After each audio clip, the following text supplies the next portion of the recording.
नमस्कार दोस्तों, आप सभी का स्वागत है आत्मा की यात्रा शो में, जहां हम आपको ऐसे सीनियर मास्टर से पिरामिड मास्टर से मिलाते हैं जिनकी यात्रा हमें खूब प्रेरणा देती है। आज हमारे साथ हैं सीनियर मास्टर संदीप ओंकार जी, जो पीएसएसएम पीएमसी हिंदी के साथ तकरीबन 2006 से जुड़े हुए हैं और ऑनलाइन और ऑफलाइन दोनों ध्यान प्रचार करते हैं। तो जानते हैं इनकी जर्नी के बारे में। नमस्कार सर, आपका स्वागत है आत्मा की यात्रा शो में। जैसे कि आप ऑनलाइन और ऑफलाइन खूब प्रचार कर रहे हैं, पर अभी की जर्नी से पहले मैं जो आपकी इस धरती पे यात्रा शुरू हुई थी, तब से मैं जानना चाहूँगा कि आपका जो इस धरती पे आना हुआ और उसके बाद आपका बचपन। सबसे पहले मैं आपके बचपन के बारे में जानना चाहूँगा। कैसा था आपका बचपन? क्या चैलेंजेस आपने फेस किए? बचपन तो मेरा बहुत मज़ेदार था। मैं तो बहुत मौज मज़ा करता था। दोस्तों के साथ एन्जॉय करना, स्कूल बंक करना या मूवीज़ देखना, ये सब मेरी हॉबी थी। और बहुत एन्जॉय किया मैंने लाइफ़ बचपन से ही। और कभी कोई परेशानी नहीं थी। मेरे माता-पिता भी मुझे बहुत फ्रीडम दिया था। भले ही हमारे घर के हालात इतने अच्छे नहीं थे, लेकिन फ्रीडम बहुत था कि मुझे कभी कोई पूछता नहीं था। मैं कभी-कभी 2-2 3-3 दिन मेरे दोस्तों के घर पे रहता था। तो कभी घरवाले पूछते नहीं थे कि अरे कहाँ गया है, या उनको कोई चिंता भी नहीं रहती थी। तो जो मुझे लगता है कि जो साधना करने वाले लोगों को फ्रीडम चाहिए, वो तो मुझे बचपन से ही मिलता था। तो ऐसे मेरा बचपन बहुत अच्छी तरह से कटा और मैं लीडरशिप मेरे बचपन से ही मेरे मन में थी। मैं सबके ऊपर लीडर, मतलब मैं जब क्रिकेट खेलता था, तो मैं कैप्टन था हमारे ग्रुप का। स्कूल में भी सब ग्रुप का मैं खुद सब ग्रुप को हैंडल करता था, या सब मेरी सुनते थे। और मेरे साथ दोस्ती करने के लिए बहुत लोग इकट्ठा होते थे, दोस्त लोग, या हम बहुत मज़ा करते थे, एन्जॉय करते थे। तो सबको लगता था कि अरे ये ग्रुप में जाए, हमारे ग्रुप में शामिल हो जाए। तो बचपन से ही ये सब था। मैं जब मेरे जो ग्रुप थे, मैं जहाँ रहता रहता था, वो चाली का एरिया था, चौल का एरिया था। और हम सब दोस्त लोग झगड़े करना, बॉसिंग करना, ये सब हमारा बचपन से ही था कि किसी को मारना है, पीटना है, डॉन बनना है, ये सब हमारे ग्रुप में था। तो हम लोग वैसे ही बातें करते बैठते थे ग्रुप से। तब मेरी मम्मी को ये पसंद नहीं था कि मैं सब ये लोगों के साथ रहूँ। तो वो सबको चिल्लाती थी, मुझे चिल्लाती थी कि इन लोगों के साथ मत रहो। लेकिन फिर बाद में मेरा जो एक दोस्त था, जो कुछ हाई सोसाइटी में रहता था, तो उससे मेरी अच्छी दोस्ती बनी, जो फर्स्ट आता था स्कूल में। मैं थर्ड वगैरह आता था, तो उससे अच्छी दोस्ती बनी, तो मैं उनकी सोसाइटी में जाता था। तो मैं कंपेयर करने लगा कि यार मैं किस माहौल में रहता हूँ, वो किस माहौल में रहता है। तो फिर मैं उसी दोस्त के इधर ही ज़्यादा रहता था, इधर रहना कम कर दिया मैंने, हमारी चौली के एरिया में। तो वो चौली के जो लड़के थे, वो तो बहुत गुंडे हो गए, ये सब हो गया। मैं तो सुधर गया, क्योंकि मैं कुछ हाई-फाई लोगों में, जहाँ कंप्यूटर की बातें होती है, जहाँ पढ़ाई की बातें होती है, ऐसे लोगों में रहने लगा। तब मैंने कंपेयर किया कि अरे यार, मुझे भी अच्छा बनना है। हुँ। इस माहौल से अलग होने के बाद देखता है ये इनकी दुनिया अलग ही है, हमारी दुनिया अलग थी।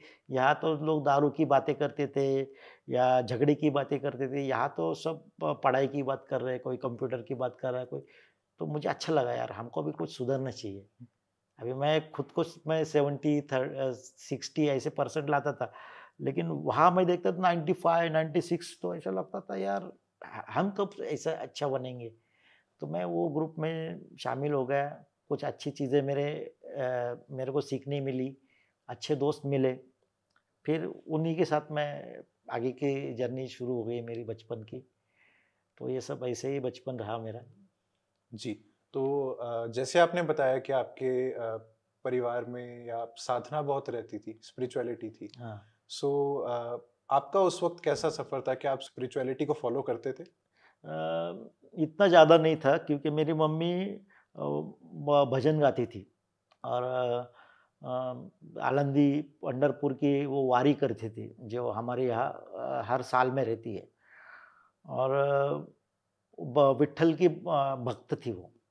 तो मुझे इतना इंटरेस्ट नहीं था, क्योंकि मैं सोचता था कि यार ये ठीक है, मंदिर में हम किसी को पूजेंगे उतना तक ठीक है, लेकिन कोई हमारी हेल्प करेगा या कुछ जीवन चेंज होगा ऐसा कुछ नहीं लगता था। तो ऐसा लगता था कि यार बस मम्मी कर रही है करने दो। हम इतना ज़्यादा इंटरेस्ट नहीं लेते थे ये स्पिरिचुअलिटी में। तो जैसे अभी आपने लीडरशिप के बारे में बात किया था, हाँ, तो कैसे पता लगा आपको कि आपके अंदर एक लीडरशिप की भी कोई क्वालिटी है? वो तो भीतर से ही था। ऐसा कुछ डेवलप करना नहीं पड़ा।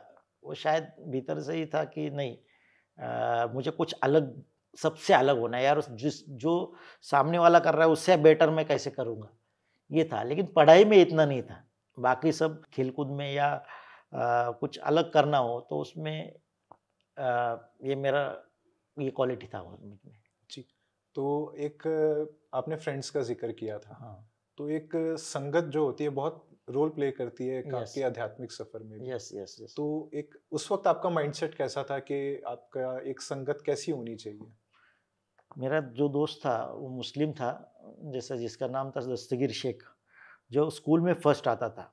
और उसकी वजह से मैं कुछ हाई सोसाइटी में जाने लगा, जो ब्राह्मण लोगों का एरिया था, और इसको एक ब्राह्मण व्यक्ति ने संभाला था बचपन से। तो वो एरिया में मैं जाने लगा, और वो जो है अभी भी मेरा ख़ास दोस्त है, और मुझे ऐसा लगता है कि शायद वो मेरा सोलमेट है। क्योंकि हम बचपन में लड़े, कॉम्पिटिशन की, लेकिन हम एक साथ रहे, और उसी की वजह से मैं ऑटोमोबाइल फ़ील्ड में आ गए। पहले वो आ गया, फिर उसके बाद मुझे भी ऐसा लगा कि मैं भी ऑटोमोबाइल फ़ील्ड में आऊँ, तो मैं भी ऑटोमोबाइल फ़ील्ड में आ गया। तो अभी मेरा मैं मोटो इटालिया वेस्पा में मैनेजर था पहले, अभी मैंने जॉब छोड़ दिया है और मैं अभी खुद का गैरेज चला रहा हूँ। सो जैसे अभी आपने बताया कि आप एक ऑटोमोबाइल उसके लाइन में आ गए थे। हुँ, सो मैं ये जानना चाहता हूँ कि जब आप स्कूलिंग आपकी चल रही थी, हुँ। स्कूलिंग के बाद आपने ये चीज़ फ़ॉलो मतलब शुरू किया, या आप एक सर्टेन ऑफ एज के बाद जाके आपने ये चीज़ शुरू किया था बिज़नेस को? 10 के बाद 10 में क्या हुआ है ना, मैंने पढ़ाई नहीं की। मैं खेल-कूद में बहुत इंटरेस्ट लेता था, तो पढ़ाई बहुत कम की। तो कुछ फ्रेंडशिप भी हो गई थी। एक लड़की से मेरा प्यार हो गया था, तो मैंने पढ़ाई वो टाइम बिल्कुल नहीं की।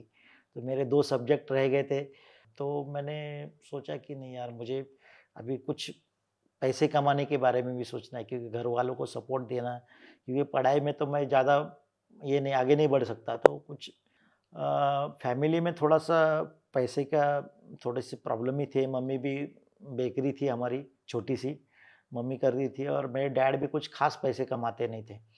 तो मुझे ऐसा लगा कि यार मुझे फैमिली को सपोर्ट करना है या कुछ आगे बढ़ना है, थोड़ा तो सपोर्ट होना है।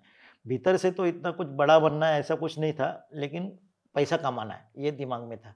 तो इसीलिए मैंने एक गैरेज में 10 के बाद सीखने के लिए जाता था मैं।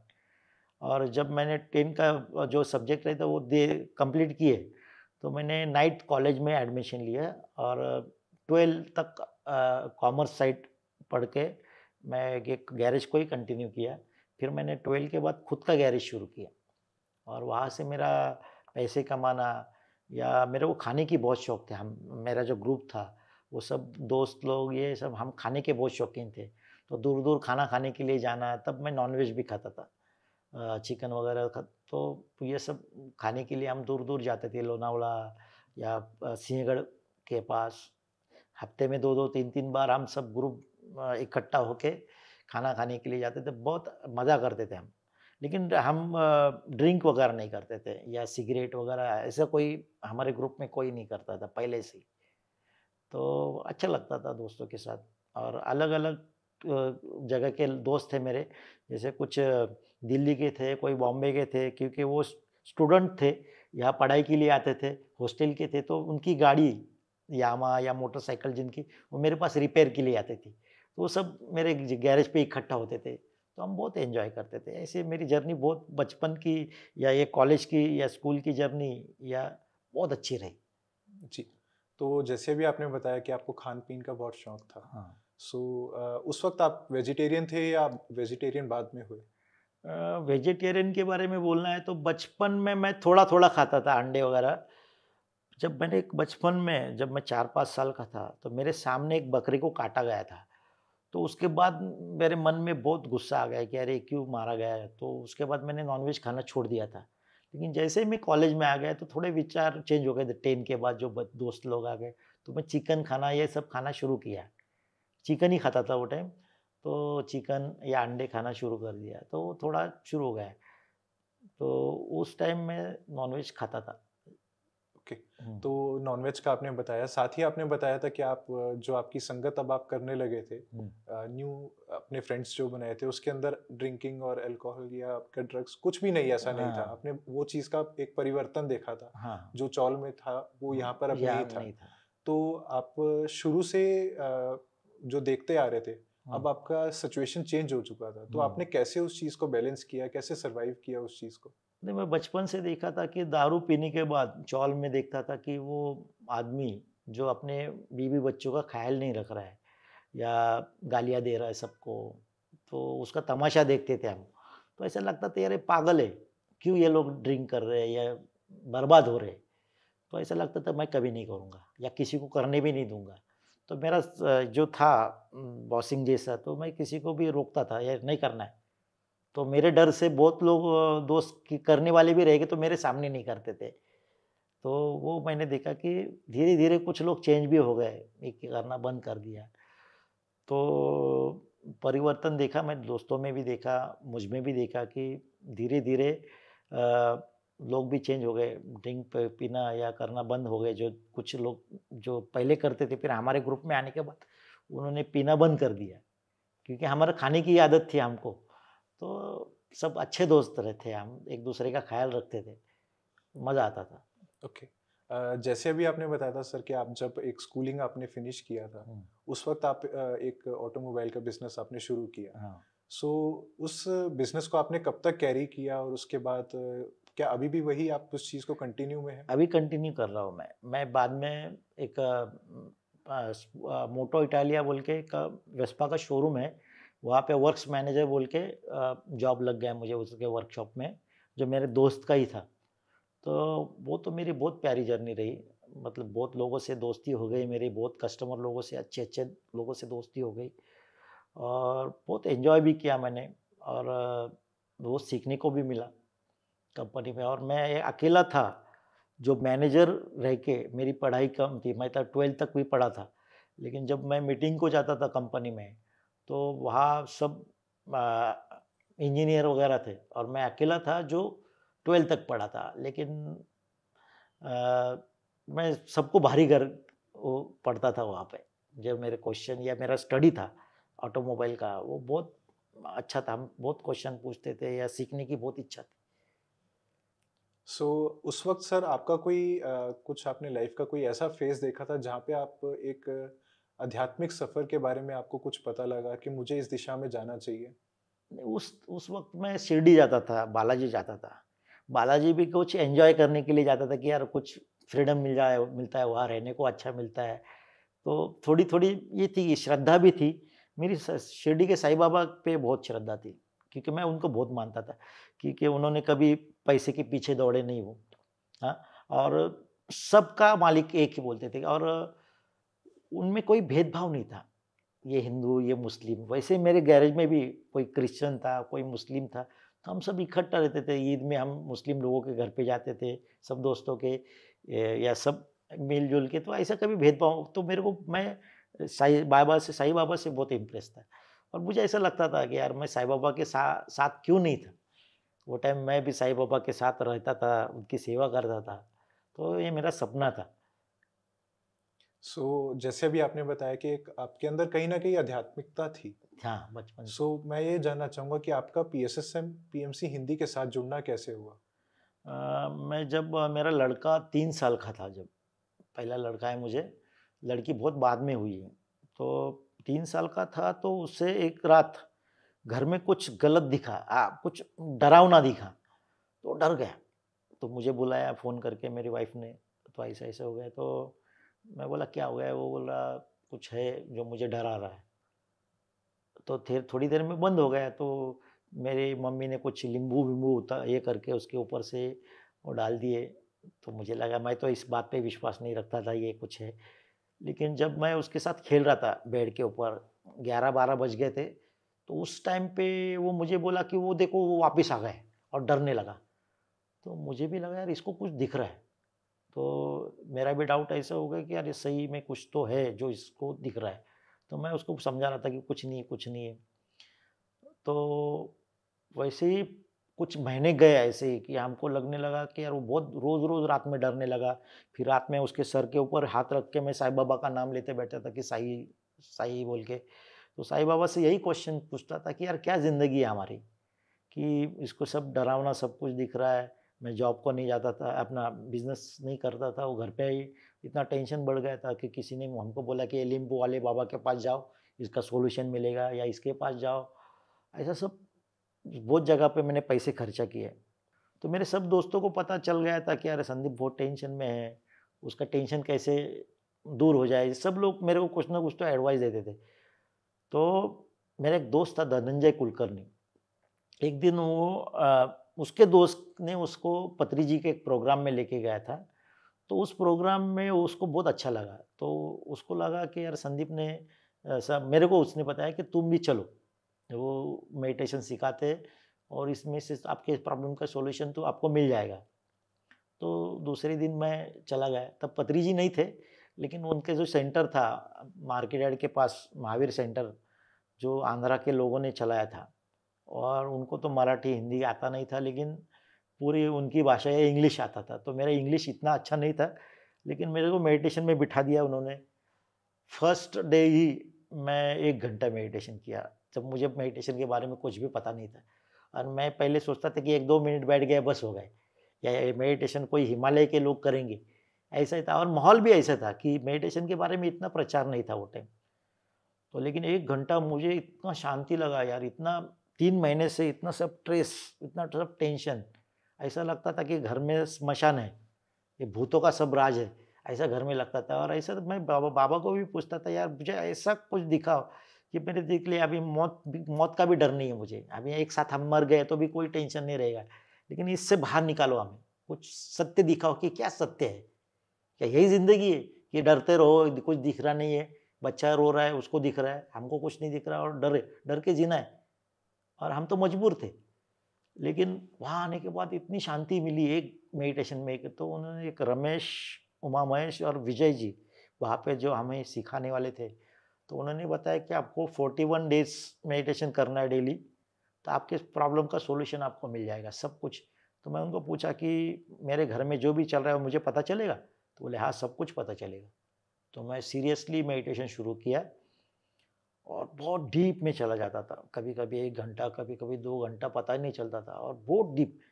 लेकिन 18 डेज़ के बाद, 18 डेज़ शायद, उस टाइम पे ऐसा लगा कि सर के ऊपर किसी ने बड़ा-सा पाइप, पानी का पाइप रख दिया है, ज़ोर से फ्लो शुरू किया है। और जैसे ही पूरी बॉडी में वो फ्लो आ गया, मैं एकदम हवा में तैरने लगा और इतना लाइट हो गया कि उस इतना आनंद आ गया, क्योंकि मैं 3 महीने से ना हँसा था, पूरा टेंशन था, पूरा रिलीज़ हो गया टेंशन। और इतनी खुशी मिली मुझे, इतनी खुशी मिली, और पूरा ऐसे मैं हवा में तैर रहा हूँ, हवा में तैर रहा हूँ। फिर मुझे लगा कि यार ये मेडिटेशन सबको करना चाहिए। फिर मैंने घरवालों को लेके आना शुरू किया मेडिटेशन के लिए, दोस्तों को बताना शुरू कर दिया। लेकिन दोस्त लोग ये सब बातों को मानते नहीं थे। वो मेरे पीठ के पीछे मेरी बुराइयाँ करते थे, अरे ये पागल हो गया है। क्योंकि मेरा धंधे में, बिज़नेस में ध्यान कम हो गया था ना, तो ये बोलते थे क्या ये संदीप पागल हो गया है। तो मुझे पता चलता था, लेकिन मैं तो मजबूर था, क्योंकि मुझे जो मिला था, मुझे लगता था यार सबको मिले। इसीलिए मैं बोलते रहता था कि मेडिटेशन के बारे में मुझे ऐसा ही, और मुझे एक्सपीरियंस आते गए। हर टाइम मुझे नए एक्सपीरियंस आते थे, क्योंकि मेरी चाहत वही थी कि कुछ पाना है, कुछ सत्य को देखना है। तो वही सब एक्सपीरियंस आते गए, आते गए। फिर पत्री जी से भी मुलाकात हो गई, लेकिन दूर से, इतना नज़दीक नहीं था। लेकिन एक बार ऐसा हुआ कि शायद 2006 में ही, एक 2-3 महीने के बाद, एक तृप्ति मैडम मेरी सीनियर मास्टर थी, उन्होंने मेरी पत्री जी से मुलाकात करवाई। और हम तब खोपोली में जो गगनगिरी महाराज का आश्रम था वहाँ पे गए थे। तो उन्होंने बोला कि पत्री सर, इनको संदीप को आपके साथ कुछ जर्नी करनी है, बैठना है या आपके साथ रहना है थोड़ी दिन, तो ये आपके साथ आ सकता है क्या? तो पत्री जी बोले चलो। हमारे 3-4 प्रोग्राम हैं, एक संगमनेर में प्रोग्राम है, एक नगर में प्रोग्राम है, एक बीड़ में है और उसके बाद नांदेड़ में है, चलो मेरे साथ। तो मैं उनके साथ चल पड़ा। मेरे पास पैसे भी नहीं थे, वो तो कुछ तैयारी भी नहीं थी। मैं, एक रेखा मैडम थी जो थी थर्ड आई मास्टर थी, उनको मैं बोला आपके पास कुछ पैसे रहेंगे तो मुझे दे दो। उन्होंने थोड़े से पैसे दे दिए। मेरे पास उस टाइम कुछ 150-200 रुपए थे। तो मैं चल पड़ा गाड़ी में। तो हम जैसे संगमनेर में पहुँचे तो नगर का भी प्रोग्राम था। तो संगमनेर का प्रोग्राम शुरू हो गया तो मुझे बताया गया कि संदीप तुम नगर में जाओ बस से और वहाँ पे तैयारी करने में मदद करो उनको, नगर के लोगों को। तो मेरे को तो संगमनेर का प्रोग्राम देखना था तो उधर थोड़ा लेट हो गए। तो बस में बैठ के मैं आया तब तक बहुत लेट हो चुका था। 10 बज के गए थे। मेरा सुबह जो यहाँ पे खाना हो गया था तो उसके बाद खाना ही नहीं था। तो मेरे को थोड़ा भूख भी लग रही थी लेकिन ऐसा लगा कि यार नहीं, ये तो मेरे को इतने अच्छे एक्सपीरियंस आ रहे तो इसके सामने ये कुछ भी नहीं। जी। जब हम नगर में पहुँचे तो नगर में मैंने देखा कि अ, मैं पहले बस से उतरने के बाद रिक्शा पकड़ के डायरेक्ट वो जहाँ प्रोग्राम था, वो एक गुजराती बच्चों का हॉस्टल हॉस्टल था। जो हॉस्टल में बाजू में स्टेज था, तो मैं वहाँ पहुँच गया ऑटो से। तो बच्चे एंजॉय कर रहे थे, कुछ बर्थडे सेलिब्रेशन चल रहा था। तो मुझे ऐसा लगा कि यार मैं मेडिटेशन इनको सिखाऊँ। तब ऐसा लगता था कि सबको मेडिटेशन सिखाओ क्योंकि पत्री जी ने यही कहा, जो तुमको मिला है सबको बाँटो। तो लेकिन डायरेक्ट बताने का डेयरिंग नहीं था। तो मैं क्या किया, एक रूम में जाके बैठ गया मेडिटेशन में। तो उन लोग बच्चों ने मुझे देखा। तो बोले आप क्या कर रहे हो? आप मेडिटेशन कर रहे हो क्या? बोला हाँ। तो गुजराती बच्चों में थोड़ा-सा उनको भी पता था मेडिटेशन के बारे में, कुछ जैन लोग थे। तो बोल रहे आप हमको सिखाओगे क्या? मैं बोला मैं इसीलिए तो आया हूँ।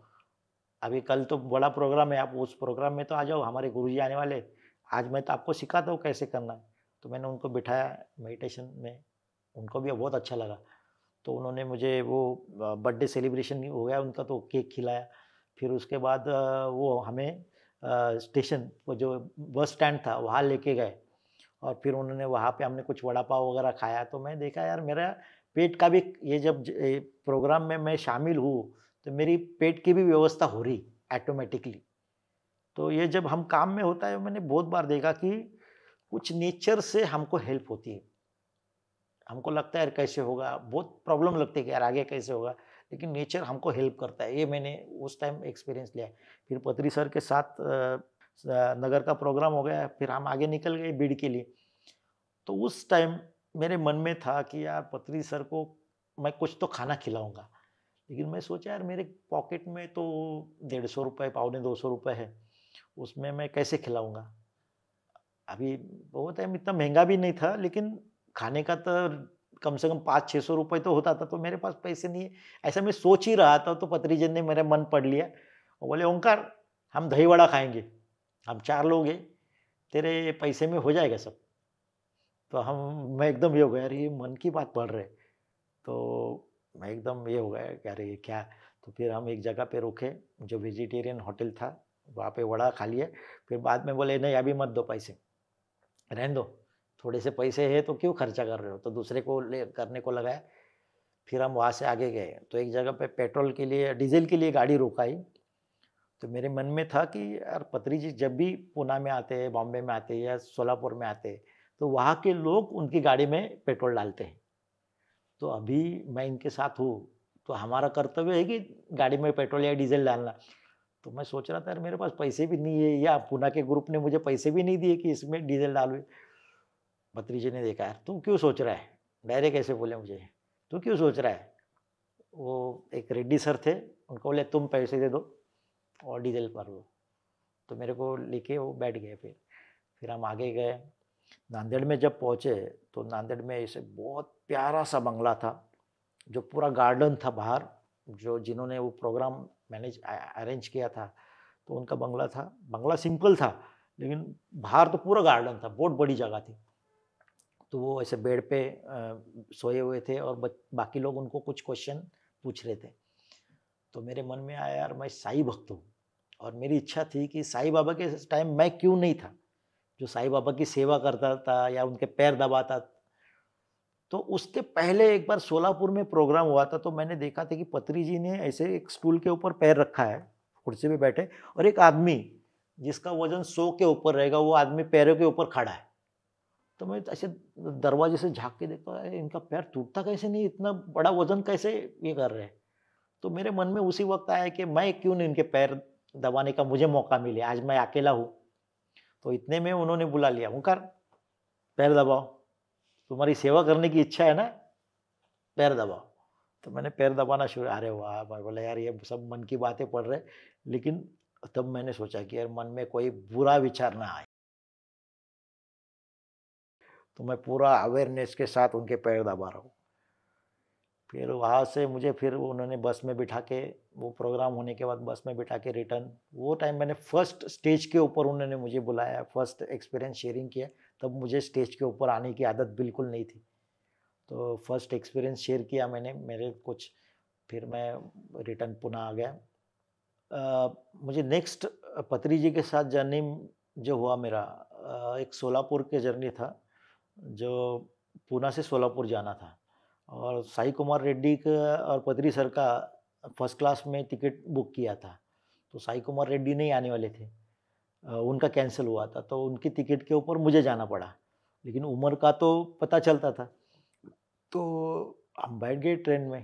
तो मुझे ऐसा लगता था कि अरे अभी चेकर आएगा और मेरी फ़ोटो वीटो देख के वो मेरे को ये करेगा, मैं डर गया था। तो पत्री जी आ गए, पत्री जी सो गए, ऐसे आँख बंद करके सो गया। तब मैं बोला अभी क्या करेंगे क्या करेंगे, वो चेकर आ गए। तो मैं बोला पत्री जी ये तो कोई डर नहीं है, लेकिन फिर भी डर आ रहा था मन में। वो आ गया, उसने देखा, मेरी तरफ देखा, कुछ भी नहीं बोला।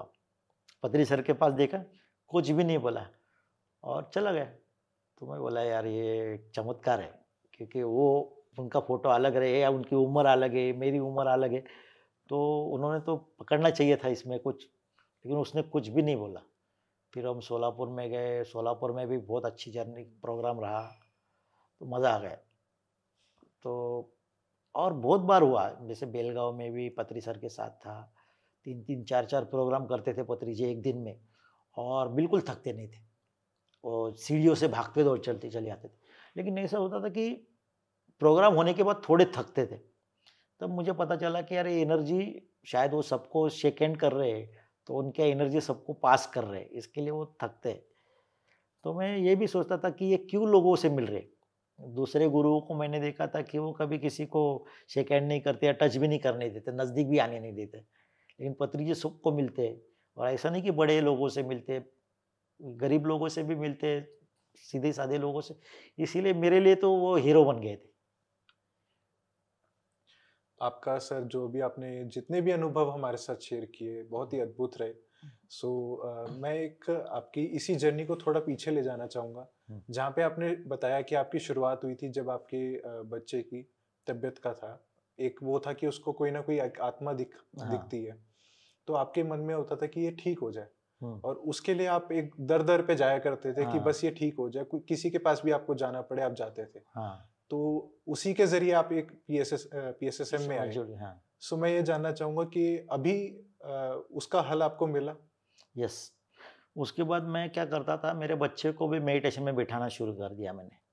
उसको भी वहाँ पिरामिड के नीचे बिठाता था, फिर रात में सोते टाइम उसको बिठाता था, और वो फिर वैसे ही वो सो जाता था। फिर धीरे-धीरे उसका डर निकल गया या कुछ दिखना बंद हो गया उसका। लेकिन मेरे को आंसर नहीं मिला वो टाइम कि कौन था, क्या था? फिर बाद में मुझे ऐसा रियलाइज़ हुआ कि वो मास्टर ही थे, जो मेरी जर्नी स्टार्ट करने के लिए आए थे। और मेरा लड़का जो है उसकी भी जर्नी बाद में, अभी हमको बहुत उसके एक्सपीरियंस आ रहे हैं, वो बहुत ग्रेट मास्टर है, जिसकी वजह से मेरी जर्नी शुरू हो गई।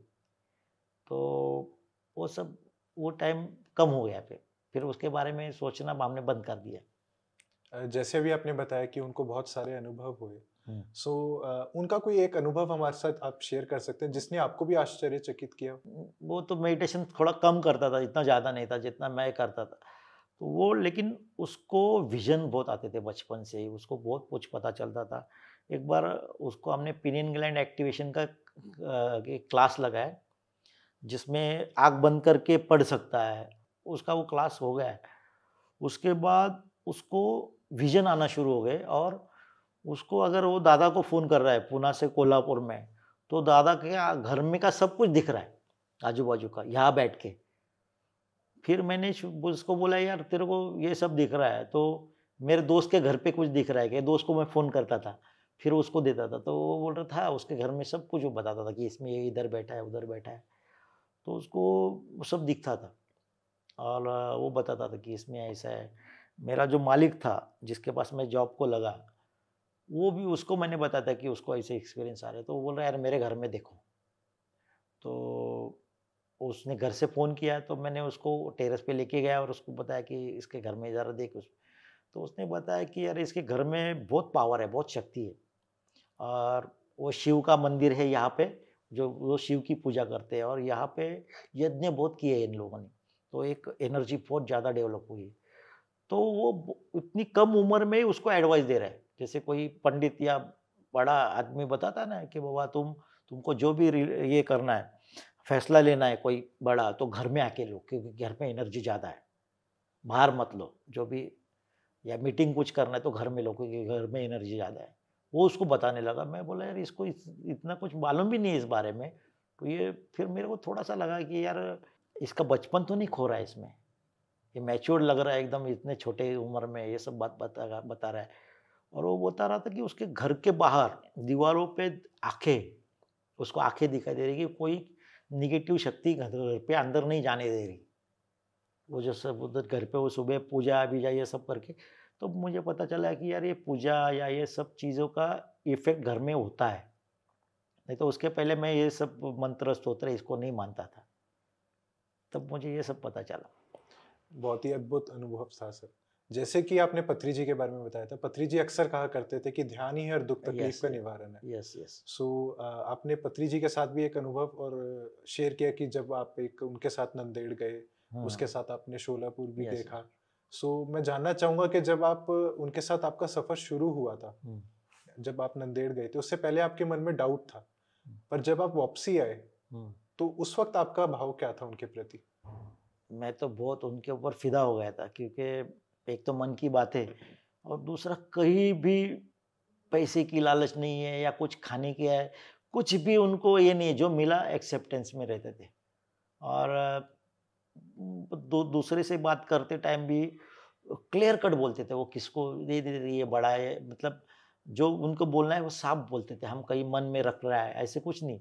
तो मैं बहुत इम्प्रेस हो गया कि यार ये इतना क्लियर आदमी मुझे पहली बार मिला है और सबसे मिलने वाला, सबको इकट्ठा। और मेरे जैसा आदमी जो सीधा-साधा आदमी है, वो भी इनके साथ रह रहा है। अभी हम दूसरे गुरुओं के पास देखते हैं कि यार मैं उनको स्टेज में आके मिल भी नहीं सकता दूसरे गुरुओं को, तो इनको साथ में रह रहा हूँ और ये मुझे घुमा रहे हैं, मेरे साथ बात कर रहे हैं, मेरे बारे में पूछ रहे हैं, तो अच्छा लगता था। और वो उसी टाइम बोलते थे कि तुमको ऐसा लगता है, लेकिन तुम बहुत अच्छे मास्टर हो, तुम्हारी साधना हो चुकी है। सभी पिरामिड मास्टर जितने भी हैं, ऑलरेडी वो साधु की अवस्था में उन्होंने बिताया हुआ है कुछ वक़्त। अभी हमको संसार और साधना इकट्ठा करनी है इस जन्म में, इसलिए हम आए हैं और लोगों तक कुछ चेंजेस आ रहे हैं, तो वो उसके लिए तैयारी के लिए आए हैं हम ये सब लोगों की। तो आपको बहुत कुछ काम करना है, बहुत वर्क है आगे। तो सब लोगों को इकट्ठा करना है ध्यान, ये सब हमको पतंजलि जी बताते थे वो टाइम। और बहुत लोगों को विज़न आते थे, लेकिन उस टाइम सच नहीं लगता था हमको कि जैसे अब तो बहुत बड़ी बीमारी हो गई है, सब लोग मर रहे हैं और सब घर से बाहर नहीं निकल रहे। या कुछ लोग देखते थे कि बहुत आग-आग हो रही है, सब जल जल रहा है। और एक मास्टर जो कंडक्टर है, वो बताता था कि मैं एरोप्लेन से सबको बता रहा हूँ कि पिरामिड में चले जाओ, जलेंगे नहीं आप, पिरामिड में चले जाओ। ऐसे बहुत लोगों के अलग-अलग एक्सपीरियंस होते हैं, क्या बीमारियाँ फैल रही है, बहुत कुछ जो अभी हो रहा है, पानी आ रहा है, सब बहते जा रहे हैं। तो वो टाइम पे कुछ भी नहीं था ऐसा। तो मुझे लगता था ये मज़ाक कर रहे हैं या ये कल्पना कर रहे हैं मन में और ये सब उनको दिख रहा है। लेकिन ये सब चीज़ें अभी जो ये जो कोरोना हो गया इसमें सब ये सब लोगों को एक्सपीरियंस आना शब तब हमको विश्वास हो गया कि यार ये सब विज़न इन लोगों ने पहले ही देखे थे। पति ये सब नहीं बताते थे, लेकिन वो बोलते थे कि हमको मेडिटेशन करना है, क्योंकि आगे के लिए हमारी तैयारी करनी है। और एक बार तो ऐसा हो गया कि मैं तब ज़्यादा लोग मेडिटेशन में नहीं आते थे, तो मैं उनको पूछा था, सर मेडिटेशन में ज़्यादा हम बताने की कोशिश करते हैं, लेकिन लोग नहीं आते, हमारा सुनते नहीं है। तो मेरे ऊपर बहुत चिल्लाए वो, बोले कि तू क्या जीसस क्राइस्ट है क्या, तेरा थर्ड आई ओपन हो गया? तो कैसे जजमेंट कर रहा है कि क्यों नहीं लोग नहीं आ रहे, ये नहीं हो रहा है? तू खुद का तुझे जो बताया गया है वही करो। तुम ध्यान करो और दूसरे को बताओ, बाकी मुझे ये मत सुनाओ कि लोग नहीं आ रहे, ये नहीं आ रहे, आगे जाके सब लोग आएँगे और आज वही दिख रहा है हमको कि बहुत लोग आ गए, तुमको ढूँढते हुए आएँगे। मैं बोला यार जब हम 1000 पैम्पलेट बाँटते तब 1-2 लोग आ रहे और हम सेंटर पे आ रहे तो कोई दिन भर में कुछ 4-5 लोग आ रहे, पूरा दिन भर खड़ा रह के उधर रुक के। तो मैं बोला अरे कैसे होगा ये? और हम कोई पैसे भी नहीं लेते किसी से, तो लोगों को कोई पैसे डा चाहिए दूसरे से हम सुनते थे कि अरे जहाँ कमर्शियल है, जहाँ पैसा है, वही लोग जाते हैं। तो वो भी मन में कुछ क्वेश्चन थे। लेकिन अब हमें पता चल रहा है कि जैसे ऑनलाइन ये सब हुआ, तो इतने लोग अभी आ रहे हैं, लाखों लोग, करोड़ों लोग ध्यान कर रहे हैं। अभी तो ऑनलाइन, ऑफलाइन क्लासेस शुरू है, तो सब लोग इतने लोग जुड़ रहे हैं। जैसे हमको मैं सोचता था कि यार हमको महाराष्ट्र में प्रचार करना है, तो कैसे हम इतने गाँव जाएँगे? तभी हमने कोल्हापुर किया था, शिरडी किया था और नगर किया था, ऐसे छोटे-छोटे, लेकिन पूरा महाराष्ट्र में कैसे घूमे? ये सब पूरे लोग कैसे आएँगे? लेकिन मुझे मालूम नहीं था कि ऑनलाइन शुरू होने के बाद ये सब सब तरफ से जुड़ेंगे और अभी ये सब दिख रहा है। पूरा इंडिया या पूरा वर्ल्ड हमारे पीएमसी के प्रोग्राम देख रहा है और इकट्ठा हो रहा है। जब हम क्लास लेते तो मेरा प्रोग्राम भी कितने जहाज़ कहाँ-कहाँ से मुझे फ़ोन आते हैं कि आपका ये प्रोग्राम का ये एक्सपीरियंस अच्छा आया, ये आया। तो मैं देखा कि अरे बहुत लोग बढ़ गए, जो पहले नहीं थे, लाखों, करोड़ों लोग। और पत्री जी ने बहुत अच्छी बात कही है कि जो तुम मेडिटेशन सीखोगे इमीडिएट तुम दूसरों को सिखाओ। तो उसकी वजह से क्या हो रहा है ना, लाखों लोग सिखा रहे हैं। तो इसी वजह से बहुत लोग बढ़ रहे हैं और हमको कुछ ये नहीं कि हमारी सोसाइटी बढ़े, मतलब कुछ ईगो नहीं है हमारे लोगों में, बस सिखा रहे, लोग सीख रहे, वो कुछ पैसे भी नहीं ले रहे हम। और पत्री जी का कहना है ऐसा है कि तुम उनको कुछ खाना भी खिलाओ या चाय वाय, उनको कुछ उनको आने के लिए ये करो। जैसे मैं एक गार्डन में क्लास लेता था मेडिटेशन का, जो संडे को मॉर्निंग में हम जाते थे, तो मैंने एक चाय इजाद किया है जिसको हम लेमन टी है। और मैं ऑटोमोबाइल लाइन में रहने के कारण हमने चाय बहुत पीते थे, तो इसकी वजह से एसिडिटी होना या बहुत कुछ तकलीफ होती थी। तो मैं ऐसा सोचता था कि मैं ऐसी चाय बनाऊँ जो टेस्ट में ज़बरदस्त रहे और उसका साइड इफ़ेक्ट ना हो। तो मैं मेडिटेशन में बैठ के सोचता था, तो एक दिन मेरे को कुछ आ गया तो मैंने वो चाय बनाना शुरू किया और ऐसी चाय बन गई, अभी जिन लोगों को मैंने वो पिलाया वो इम्प्रेस हो गए। तो वो चाय मैं बना के वो गार्डन में लेके जाता था इसमें। और जो मेरी वाइफ़ और एक मैडम थी, वो सब लोगों को इकट्ठा करती थी और मेरे साथ लाती थी। मैं सबको बिठा के मेडिटेशन करवा के लेता था, जो भी आता था उनको चाय पिलाता था पहले। तो चाय पीने के लिए उनको एक बार चाय पिलाया तो चाय पीने के लिए लोग आते थे और मेडिटेशन करके जाते थे। ऐसे हम लॉकडाउन के से पहले ये मेडिटेशन का क्लास लिया और इतने लोग मेडिटेशन को आते थे। फिर मुझे बाद में पता चला कि उसके बाद लॉकडाउन हो गया और इन लोगों को घर में मेडिटेशन करने का टाइम मिल गया। तो उसके बाद भी मुझे फ़ोन आते थे कि हमने बहुत अच्छा, आप वापिस कब शुरू कर रहे हो? अभी तो खत्म हो गया लॉकडाउन। एक कोविड का बहुत अच्छा एक्सपीरियंस था मेरा। जब मेरी मम्मी को, जो हमारी बेकरी है, इस वजह से मम्मी को कोविड हुआ था। उसका ऑक्सीजन लेवल बहुत डाउन हो गया था। तो उसको हमने एक हॉस्पिटल में एडमिट किया, जो गवर्नमेंट हॉस्पिटल है, उन्होंने ये किया। तो मैं उसके मैं तो बहुत कॉन्फिडेंस में था कि मुझे कभी नहीं होगा। तो मैं उसके साथ हॉस्पिटल में जाता था, उसको खाना खिलाता था। कम से कम 50 लोग कोविड के थे। उनके साथ मैं मम्मी के साथ बैठ के उनको खाना खिलाना। तो मुझे मन में कभी भी डर नहीं था कि मुझे होगा। तो मैंने जब घर पे आया तो मेरी वाइफ़ को भी बुखार आने लगा। बुखार आने लगा तो मैं सोचा कि मेरी वाइफ़ मुझे बोलती थी कि अगर मुझे कोविड हो गया है, तो मैं अकेली नहीं रह सकूँगी हॉस्पिटल में, मैं तो मर जाऊँगी। तो मुझे भी यार ऐसा लगा कि यार शायद इसके लिए तो मुझे हो, ताकि मैं इसके साथ रहूँ। ऐसा मैं सोच ही रहा था, उसी वक़्त मुझे बुखार आ गया। बुखार आ गया तो हमने टेस्टिंग के लिए गए, तो मेरी एक छोटी बच्ची थी। मेरा लड़का तो मेरे गाँव में कोल्हापुर में जो मेरे ससुर जी हैं उनके पास था, तो उसको तो कुछ नहीं हुआ था, लेकिन मेरी छोटी लड़की थी जो 3 साल की थी, 2-3 साल की थी। तो 3-4 हाँ, 3-4 साल की थी, तो मैं सोचता था यार इसको भी हमारे साथ, लेकिन हम जब चेक करने गए तो हम दोनों पॉज़िटिव थे और वो लड़की नेगेटिव थी। अब इसको रखना कहाँ है? और कोई मैं पॉज़िटिव हूँ, मेरी वाइफ़, तो इसको कौन रखेगा घर में? वो भी डरेंगे ना। लेकिन मेरी बहन की लड़की उसको रखने को तैयार हो गई। तो हमने दोनों ने उधर एडमिशन लिया और एक हॉस्पिटल में जो टेम्परेरी बनाया गया था कोविड के लिए। जैसे ही पहले दिन गया तो एक एक पॉलिटिशियंस लड़का जो मेरी पहचान का था, उससे मेरी मुलाकात हो गई। उसको भी कोविड हुआ था। उसे मालूम था कि मैं गाना गाता हूँ। तो बोल रहा हम यहाँ शाम को सब इकट्ठा होते हैं, सेलिब्रेशन होता है, तो हम सब गाने या सब इकट्ठा होके गाते हैं या सब कुछ करते हैं, तो आप भी शाम आ जाओ। तो मैं बोला ठीक है। फिर मैंने कुछ गाने किशोर कुमार के सुना दिए, फिर वो खुश हो गए। फिर मैंने उनको बोला कि यार मैं मेडिटेशन सिखाता हूँ, आपको अगर जल्दी ठीक होना है तो मेडिटेशन करो। तो उस दिन से, पहले ही दिन से मेडिटेशन उधर शुरू हुआ है। पहला कोविड सेंटर था, जहाँ शाम को सब इकट्ठा होते थे और मैं उनका क्लास लेता था। तो हमको तो एक ही मालूम है, जहाँ जाए वहाँ मेडिटेशन सिखाओ, ट्रेन में बैठो, बस में बैठो, जो हमको मिला है, भले हमको कोई भी कुछ भी बोले लोग, हमको मेडिटेशन सिखाना है। तो डेली मेडिटेशन उधर शुरू हो गया और ऐसा लगता था कि उनको कुछ भी नहीं हुआ है। सब लोग ऐसे घूमते थे कि ऐसे हम कोई होटल में घूमने आए हैं, या सब लोग इकट्ठा हो रहे हैं, ऐसे ही लगता था कि हमको कोई बीमार है या ऐसा कुछ भी पता नहीं चलता था। सब लोग पहचान के हो गए थे। और एक मारवाड़ी आदमी था, जिनको मैं ऐसे रूम में था मेरे, तो उनको ल उन उन वो एकदम मेरे पास आ गए, बोले आप कहाँ चले गए? मैं बोला कहाँ चले गए? बोले आप मेरे रूम में आए थे, मेरे को कुछ बताया एक्सपीरियंस मेडिटेशन के बारे में, और अचानक मैं देखा कि आप चले गए और दरवाजे को कड़ी वैसी थी। मैं बोला मैं कब आया था? मुझे पता भी नहीं, मैं तुम्हारा आप आए थे, मैं झूठ थोड़ी बोलूँगा। लेकिन अंदर से वो कुंडी वैसी थी। मैं बोला यार ये तो सब अलग-अलग एक्सपीरियंस है, तो उसमें का ही एक्सपीरियंस रहेगा। तो वो आदमी अभी कंटिन्यू मेडिटेशन कर रहा है, क्योंकि उसको वो जो एक्सपीरियंस आ गया। ऐसे बहुत लोगों को अच्छे-अच्छे एक्सपीरियंस आए हैं। और वहाँ हमने डांस, सिंगिंग, इसके बाद बहुत कुछ चेंजेस आ गए।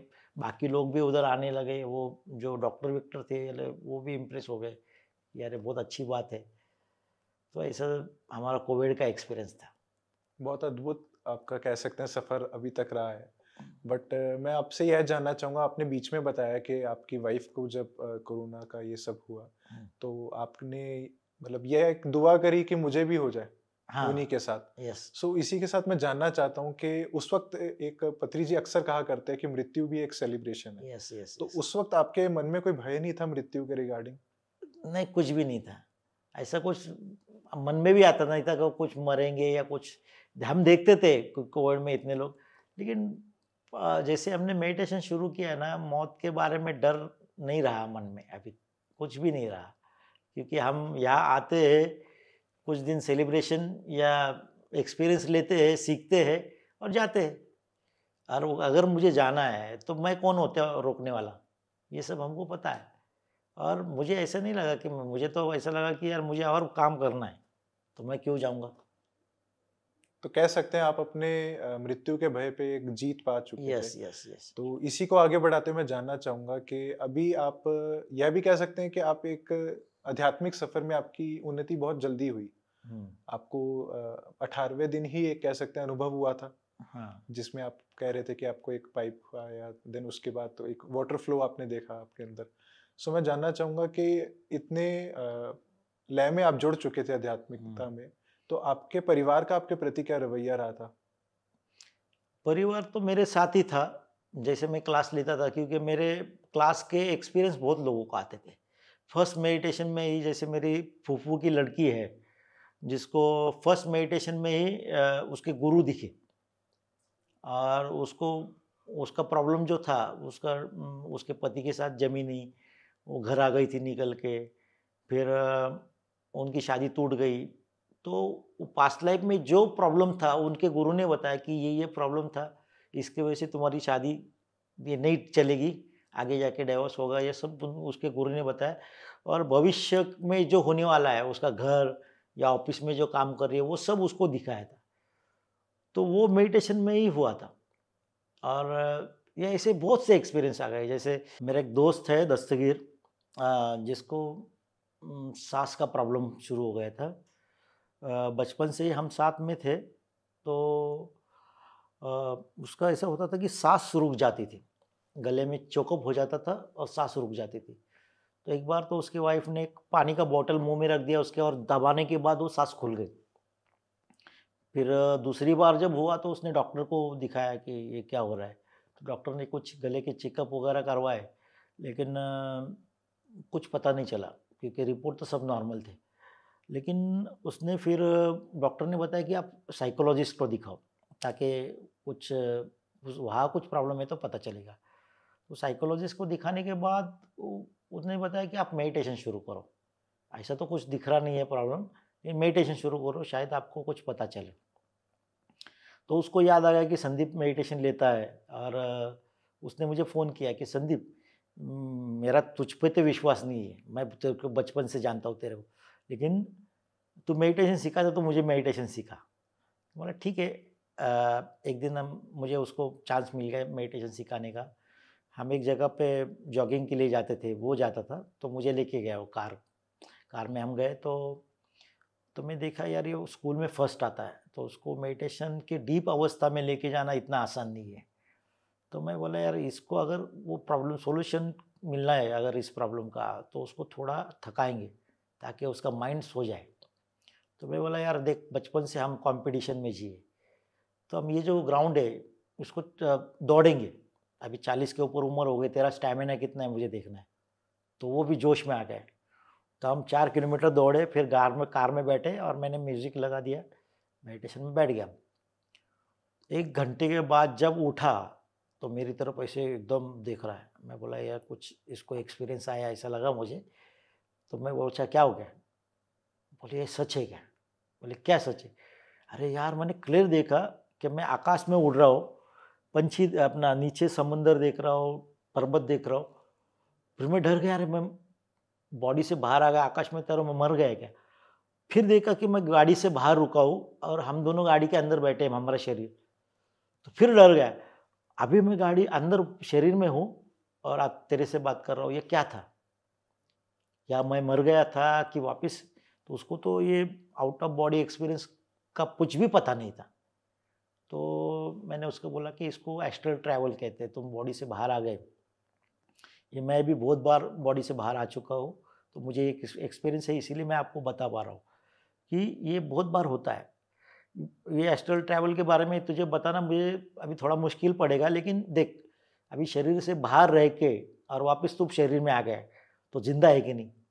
तो फिर क्यों डर रहा है कि यार शरीर को मर जाएगा या शरीर, या ये डर की वजह से तुझे ये प्रॉब्लम है। तो उसको रियलाइज़ होगा कि अरे शरीर के बाहर रह के भी, और ये मुस्लिम लोग तो पास्ट लाइफ को भी जान मानते नहीं है, शरीर के बाहर रह के भी मैं अभी जिंदा हूँ, तो क्यों डरना है? तो उसके बाद अभी 4-5 साल हो गए, उसको एक बार भी वो प्रॉब्लम नहीं आया। उसको ये डर से वो बाहर निकल गया।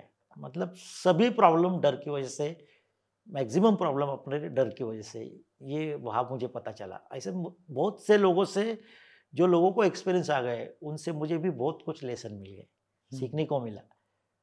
तो मज़ा आता है ये सब सीखने को, सिखाते टाइम भी हमको सीखने को मिलता है, ये हमको याद रखना है।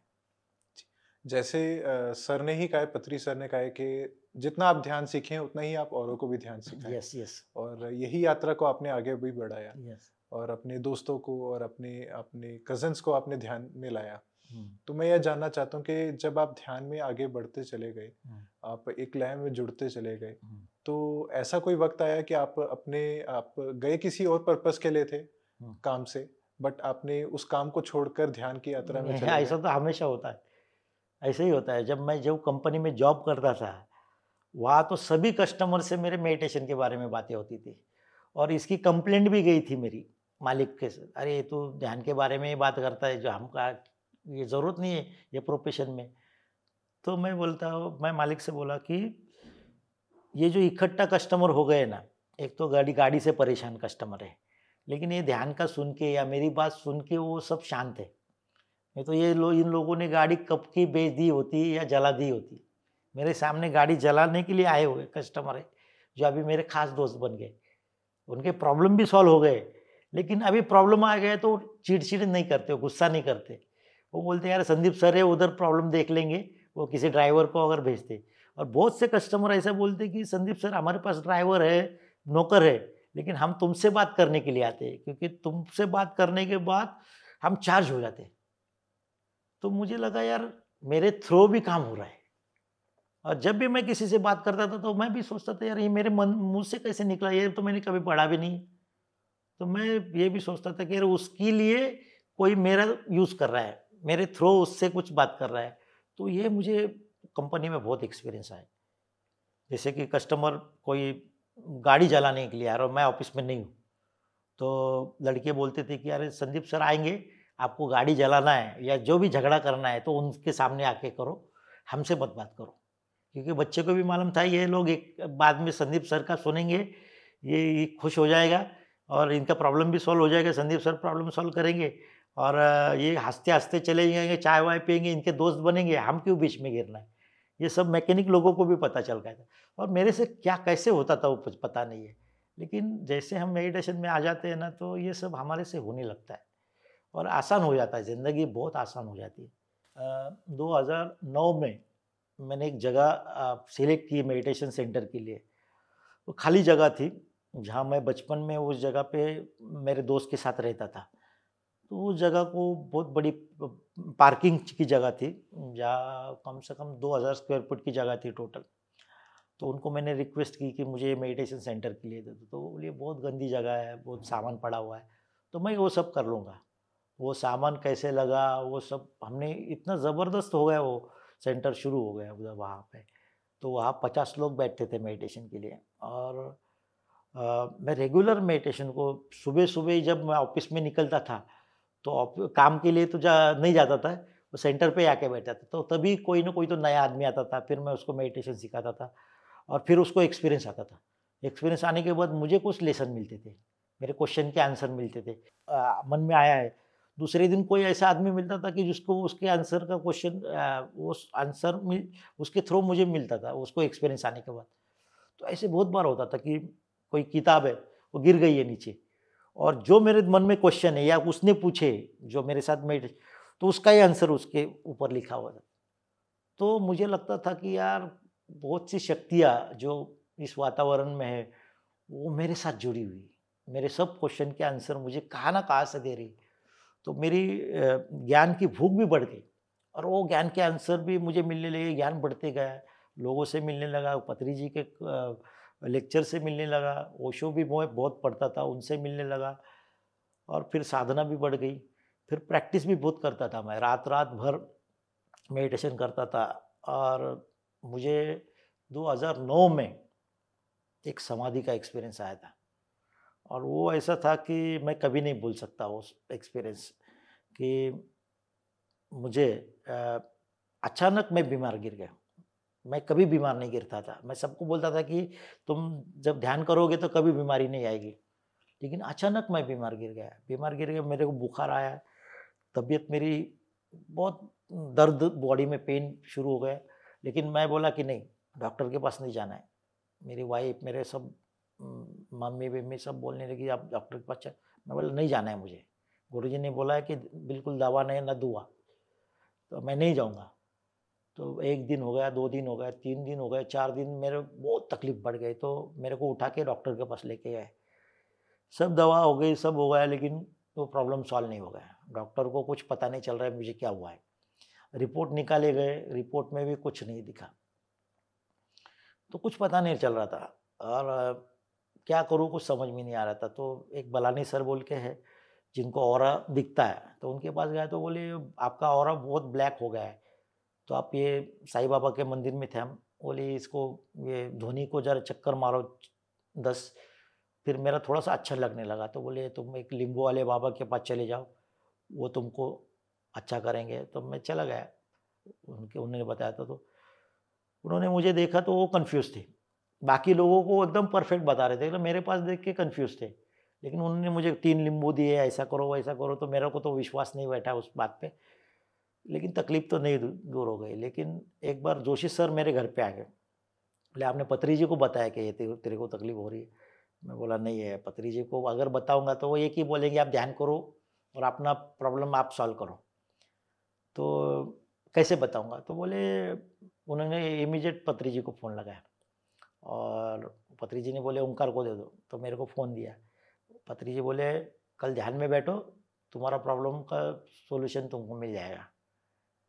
तो उस वक़्त मेरी मनोदशा ऐसी थी कि 2006 से मैंने शुरू किया था, 2009 था और मेरा पूरा बिज़नेस मैंने ठप कर मतलब ध्यान नहीं देता था। मैंने पीछे हटा मेरे दोस्त मुझे बोलते थे कि तुम बिज़नेस छोड़ के क्या तुम क्या साधु बनने वाले हो? क्या हिमालय में जाने वाले हो?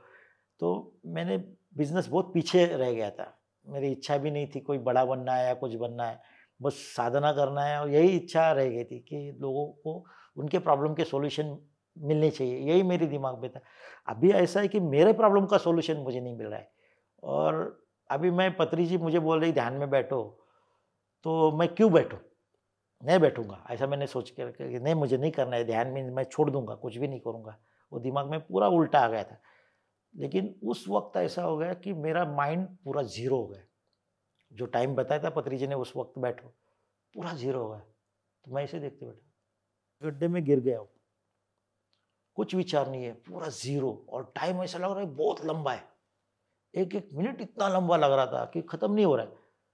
लेकिन एक खुशी अंदर से आ रही थी। एक अलग ही ये था कि मैं शब्दों में नहीं बयाँ कर सकता था। फिर 1 दिन वैसे गया, 2 दिन पूरे वैसे ही।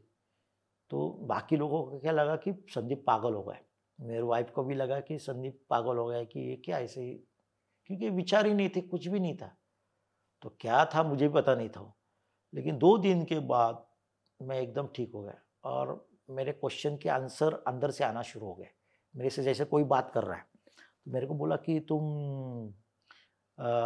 ये सब तुमको तुम्हारे कुछ कर्म थे इसके लिए ये सब तकलीफ हो गई तुमको। बोले क्या कर्म थे? तो बोले तुम 3 लोगों को उनका मन दुखाया था आपने, कि किसी के बारे में गुस्सा रखा था। तो बोले किसके बारे में? तो एक आदमी था जो हमारे बाजू में रहता था पहले, मैं जब छोटा था।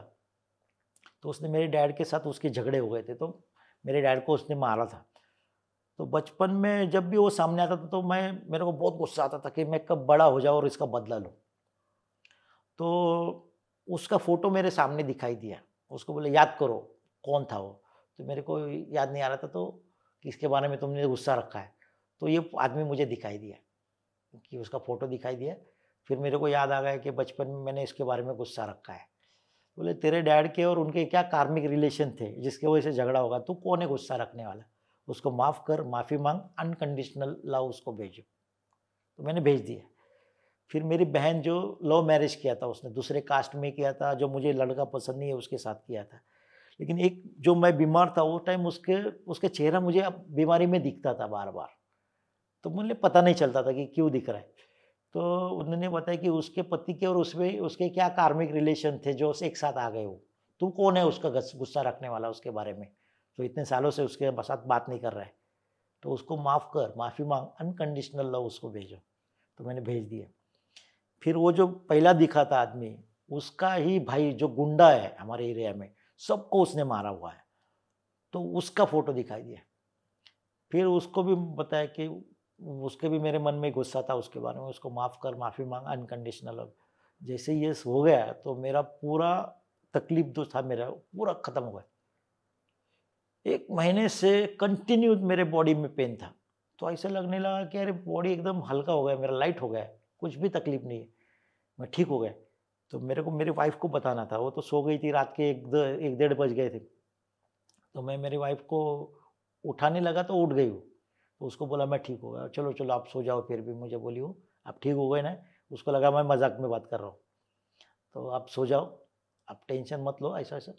तो मैंने इमीडिएट मेरे दोस्तों को फ़ोन किया, दोस्तों को भी सच नहीं लग रहा है कि अभी मैं सबको बताऊँगा कि मैं ठीक हो गया। फिर मैंने उनसे क्वेश्चन करना शुरू किया, जो मेरे को ये बाता बता रहा था ना, तो बोले मेरे जीवन का उद्देश्य क्या है? तो बोले तेरे जीवन का उद्देश्य प्यार देना है, सबको प्यार बांटना ही तेरे जीवन का उद्देश्य है। मैंने ये तो कॉमन है, सबका उद्देश्य वही रहता है। फिर मैंने पत्री जी के बारे में पूछा, बोले ग्रेट मास्टर है वो सब, ये जो चेंजेस आ रहे हैं उसको वो सब ये सब इसमें हेल्प करने के लिए आए हैं। और ये सब तुम इकट्ठा जो पिरामिड मास्टर है, ये ऑलरेडी सब इनलाइट मास्टर है और ये सब वर्क के लिए आए हैं तुम लोग।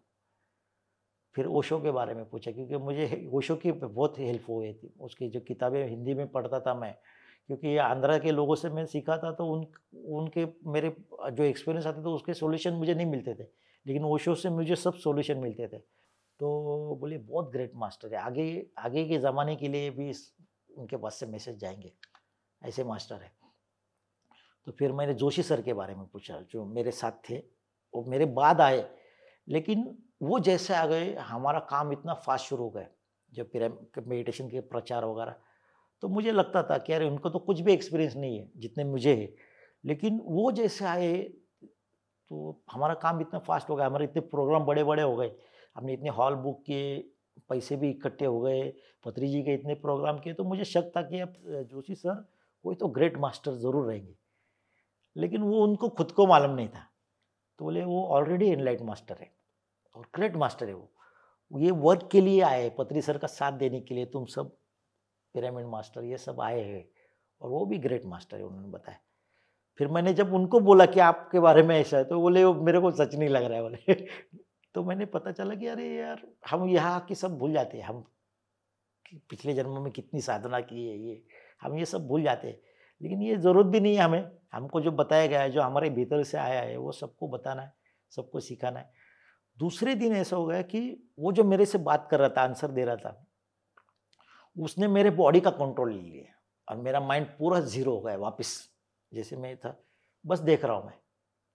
और बॉडी का कंट्रोल है। उसके दूसरे दिन उसने इतने चमत्कार किए, जैसे कि शिरडी के साईं बाबा मूवी देखे ना, कि किसी को अच्छा कर रहे हैं, किसी को क्वेश्चन के आंसर दे रहे हैं, वो मेरे बॉडी से दे रहा है और मैं देख रहा हूँ।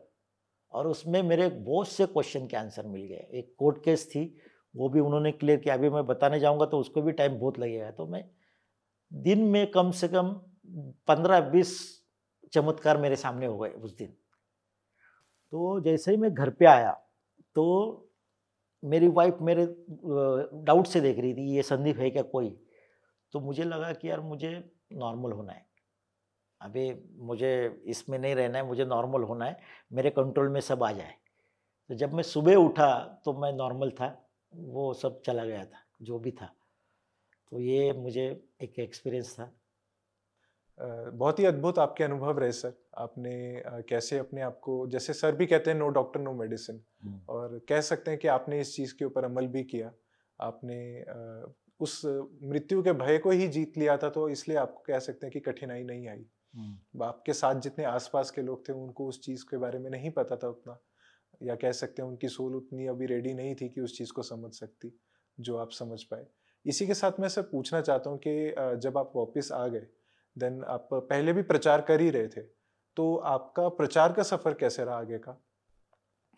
पहले तो हम डायरेक्ट कहीं ऑफिस में जाके, या कहीं कंपनी में जाके, या कहीं हॉस्पिटल में जाके क्लासेस लेते थे, या कहीं सोसाइटी में क्लासेस लेते थे। जो सामने जाके 10, 100, 200 लोग जमा होते थे, फिर हम उनका क्लास लेते थे। लेकिन जैसे ही कोविड हो गया, उसके बाद ऑनलाइन क्लास शुरू हो गए। तो हमारे ऑनलाइन क्लास शुरू हो गए, हमने बहुत से ऑनलाइन क्लास शुरू किए। बहुत ज़्यादा लोग बढ़ गए, क्योंकि कोई अमेरिका से जुड़ा है, कहीं महाराष्ट्र के बाहर से जुड़ा है, ऐसे बहुत लोग इकट्ठा हो गए और ज़्यादा प्रचार हो गया। और उसके बाद हमारी जर्नी बहुत फास्ट हो गई, और जो लोग सीखते थे वो लोग सिखाते थे।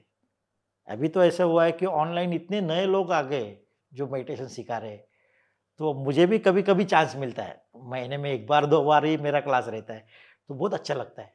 पहले हम कुछ थोड़े से लोग थे, कहाँ-कहाँ पहुँचना, ऐसा लगता था कि कैसे होगा, पूरा वर्ल्ड कैसे होगा मेडिटेशन। अभी तो सब तरफ हो रहा है, सब लोग कर रहे हैं। तो पत्री जी ने तो पहले ही बताया था कि ये सब होगा, और मैक्सिमम प्रचार होगा। सब लोग पिरामिड मेडिटेशन करेंगे, वेजिटेरियन होंगे, और ये सब हमको दिख रहा है अभी, कि सब जो पत्री जी ने बताया सब कुछ हो रहा है। तो हम बहुत खुश हैं, मज़ा आ रहा है सर। आध्यात्मिकता का सफ़र रहा है, वो पत्री जी से एक दायरे में रहा, उनसे संबंधित रहा, उनके रिलेटेड रहा। उनसे आपने बहुत कुछ सीखा, आपने उनके साथ प्रचार करने के लिए आप कई लोकेशंस पे भी गए, कई जगह पे गए। हुँ। तो मैं आपसे यह जानना चाहूँगा कि जब आप इस आध्यात्मिक सफ़र पर चल रहे थे, तो कुछ आपको चैलेंजेस भी फेस करने पड़े? इसी के साथ कोई आपका पत्री जी के रिलेटेड कोई और भी अनुभव रहा है? बहुत एक्सपीरियंस है। चैलेंज तो होते, प्रॉब्लम भी होते। ऐसा नहीं है कि हम साधना में हैं तो हमको प्रॉब्लम नहीं रहेगी, उल्टा ज़्यादा प्रॉब्लम रहेगी। लेकिन हम उस प्रॉब्लम को फेस करने का तरीका चेंज हो जाता है हमारा। हम बहुत पॉजिटिवली सोचते हैं और फिर जब हम पॉजिटिव सोचते हैं तो इमीडिएटली प्रॉब्लम के सॉल्यूशन मिलना शुरू हो जाता है। क्योंकि हमने एक ही ध्यान में रखा है कि अगर प्रॉब्लम है तो उसके साथ सॉल्यूशन रहेगा ही। सॉल्यूशन के सिवा प्रॉब्लम आ ही नहीं सकता, ये सभी पिरामिड मास्टर को पता है। तो हम प्रॉब्लम के बारे में सोचना छोड़ दिया, इसीलिए बहुत प्रॉब्लम है, लेकिन सॉल्यूशन भी है। तो जर्नी तो सबकी अच्छी चल रही है और भले दूसरे को दिख रहा है कि अभी मेरा पैर का ऑपरेशन हो गया, लोगों को दिख रहा है पैर का ऑपरेशन हो गया, तो इसको तो प्रॉब्लम है, जो लोग ध्यान नहीं कर रहे। लेकिन ये मैं कैसे ले रहा हूँ? इतना सब रह के भी मैं पॉजिटिव हूँ, कुछ नहीं लग रहा है मुझे। मुझे पता है कि मेरा शरीर का है, मैं तो शरीर नहीं हूँ। हम तो आत्मा है, जो ना मर सकता है, ना कट सकता है, ना वो गीला हो सकता है, ना वो कहीं आ जा सकता है। वो तो सभी तरफ मौजूद है। हम वो आत्मा है जो सब में है, जो कहा नहीं है ऐसा नहीं है। तो फिर हमको किस बात का डर है? शरीर तो बदलेगा, जैसे हम गाड़ी में बैठेंगे वैसे ही शरीर में बैठे हैं। तो हम जान लेते हैं मेडिटेशन में, जब हम आउट ऑफ बॉडी एक्सपीरियंस लेते हैं, धीरे-धीरे जब हम मेडिटेशन करते हैं तो हम जान लेते हैं कि अरे हम शरीर में है, जैसे गाड़ी में है। इतने एक्सपीरियंस आने लगता है हमें। कोई हमको दर्द होता है तो हमको पता चलता है अरे ये दर्द शरीर को हुआ, मेरे तक तो दर्द तो नहीं पहुँच रहा है। ये धीरे-धीरे पता चलने लगता है, तो हम ये सब मौत का डर या कुछ ऑपरेशन का डर या सब कुछ निकल जाता है और हम हमारी जर्नी बहुत आसान हो जाती है। तो हम रेगुलर अगर मेडिटेशन करेंगे तो ये डिटैचमेंट को एक्सपीरियंस करेंगे। जैसे नारियल का एक्सपीरियंस मैं आपको बताता हूँ कि अगर कच्चा नारियल है, वो अगर फोड़ेंगे तो उसके अंदर की गरी जो है वो भी टूटेगी। अगर वो पका हुआ है पूरा, तो उसकी गरी अलग हो जाती है नारियल से। वैसे ही मेडिटेशन से इस शरीर से हम अलग हो जाते हैं। हमको पता चलने लगता है कि हम इस शरीर में बैठे हुए हैं और इस शरीर को चला रहे ताकि जीवन का अनुभव ले सके, इस शरीर का इस्तेमाल कर रहे। फिर हमारी तरफ कोई कुछ गालियाँ दे या कुछ बुरा बोले तो हमारी तरफ नहीं पहुँचता। हमको लगता है ये शरीर को, जिसने जिसने जो कर्म किए हैं, इसने जो दूसरे को तकलीफ दी है, वो शरीर संदीप खा रहा है गालियाँ। ये संदीप संदीप के शरीर को तकलीफ हो रहा है, लेकिन आत्मा तक तो कुछ नहीं है, आत्मा तो शुद्ध है। ये हमें पता चलता है और हमारी जर्नी बहुत आसान हो जाती है। बहुत ही सर अद्भुत तरीके से आपने अपनी जो ये आपका सफ़र और आपकी ये परिस्थिति रही, आपने उसको डिस्क्राइब किया। मैं आपसे यह जानना चाहूँगा, जैसे सर ने पिरामिड जगत, ध्यान जगत और शाकाहार जगत के बारे में बहुत बात की है। हुँ। आपने सर के साथ भी समय गुज़ारा है। एक वक़्त आपने बताया था पीछे अपने सफ़र में कि आपने नॉन-वेज खाया करते थे आप। हुँ। तो आप नॉन-वेज आपका कब छोड़ना हुआ? और उसका आध्यात्मिकता से आपको क्या लगा कि क्या नाता है कि मुझे ये चीज़ छोड़नी चाहिए और सभी को बताना चाहिए कि आप नॉन-वेज आप ना खाएँ? अभी नॉनवेज के बारे में बहुत लोगों के एक्सपीरियंस मैंने सुने, लेकिन मेरा कुछ अलग था। मेरी इच्छा ही नहीं हुई। जैसे मैंने मेडिटेशन शुरू किया, तो ऑटोमैटिकली मेरा नॉनवेज छूट गया है। बहुत लोगों के ऐसे भी एक्सपीरियंस है कि उनको तकलीफ हो गई, उल्टी हो गई, ये हो गया। मुझे वैसा कुछ नहीं हुआ। मेरे को इच्छा ही नहीं होगी खाने की, या मेडिटेशन से शुरू करने से ही पहले या नॉनवेज के विरोध में बात सुनने से पहले ही मेरा छूट गया। भीतर से ही खाने की इच्छा नहीं हो गई, छूट गया। और अभी तक कभी नहीं, मैंने 2006 से अभी तक कुछ भी नहीं, अंडा भी नहीं खाया है। अद्भुत सर। साथ ही में जैसे अभी हमने शाकाहार जगत के बारे में बात किया, अब मैं एक जो सर का दूसरा था, पिरामिड जगत, उसके बारे में बात करना चाहूँगा। लाइक सर ने बताया था कि एक पिरामिड के नीचे जब आप ध्यान करते हैं तो आपको 3 गुना एनर्जी मिलता है। यस। तो इससे रिलेटेड आपका कोई अनुभव बहुत। रहा जो आप सभी के साथ शेयर यस, करना यस, चाहेंगे? बहुत बार। अभी सभी पिरामिड मास्टर या जो भी पिरामिड के नीचे मेडिटेशन में बैठेगा, तो उसको यहाँ पे फ़ील होगा। अगर आपका कंसंट्रेशन हो, मतलब ध्यान अच्छी तरह से लग रहा है, मन में विचार नहीं है, तो यहाँ से कुछ भीतर आ रहा है, इतना फील होता है एनर्जी पिरामिड के नीचे। और अगर आप बेंगलोर जैसे या हैदराबाद जैसे पिरामिड में बैठोगे तो ज़बरदस्त और इतना एनर्जेटिक होता है। सुबह से शाम तक, सुबह आपने मेडिटेशन किया, शाम तक आप थोड़े भी थकेंगे नहीं, थोड़े भी नहीं, पूरा एनर्जी सुबह शाम तक वैसे ही रहेगा। तो ये सब पिरामिड के नीचे बहुत अच्छे एक्सपीरियंस आते हैं। आप ज़रूर पिरामिड के नीचे एक्सपीरियंस मेडिटेशन कीजिए, नेचर में जाके मेडिटेशन कीजिए। नेचर में भी तिगुना शक्ति मिलती है, एनर्जी, विचार भी बहुत कम रहते हैं। और मेरा लक ऐसा था कि मेरे ऑफिस के नज़दीक ही जंगल था, फॉरेस्ट था, तो मैं वहाँ तो कोई आता नहीं था, तो मैं दोपहर में जो खाना खाने को उधर जाता था तो 2-3 घंटे फॉरेस्ट में ही रहता था। तो वो भी मेरा डेली होता था। एक तो स्वाध्याय होता था, सत्संग भी होता था कस्टमर से, जंगल में भी, फॉरेस्ट में भी जाता था और शाम को मेडिटेशन भी होता था। तो ये सब ऑटोमेटिकली सब कुछ इकट्ठा होने लगा था। तो मेरी जर्नी बहुत अच्छी रही। बहुत ही अद्भुत सर। अभी आपने पिरामिड जगत के बारे में बात किया, अभी मैं आपसे ध्यान जगत के बारे में बात करना चाहूँगा कि सर का एक विज़न था कि घर-घर तक ध्यान पहुँचना चाहिए, जिसके लिए उन्होंने 40 साल कह सकते हैं कि घर-घर जाके प्रचार किया। चाहे एक पर्सन बैठा हो या ज़्यादा बैठे हों, वो सभी को उसी तरीके से ध्यान सिखाते थे। तो मैं आपसे यह जानना चाहता हूँ कि आपका क्या विज़न है कि जो सर का विज़न था, ऐसे ही आपका क्या विज़न है कि घर-घर तक ध्यान पहुँचना चाहिए? उसके लिए आप क्या-क्या करना चाहेंगे और क्या-क्या आपने प्लान किया हुआ है? नहीं, बहुत अच्छा विज़न है ये पत्री जी का। और सब लोगों ने, मैं तो कर ही रहा हूँ क्योंकि मुझे तो मालूम है कि मुझे इसके सिवा दूसरा कुछ करना नहीं है। दूसरा तो हो रहा है मेरे से, लेकिन ये सब तरफ पहुँचना चाहिए और ये हो रहा है। पहले तो विश्वास नहीं बैठता था कि ये सब होगा, क्योंकि बहुत स्लो जर्नी थी।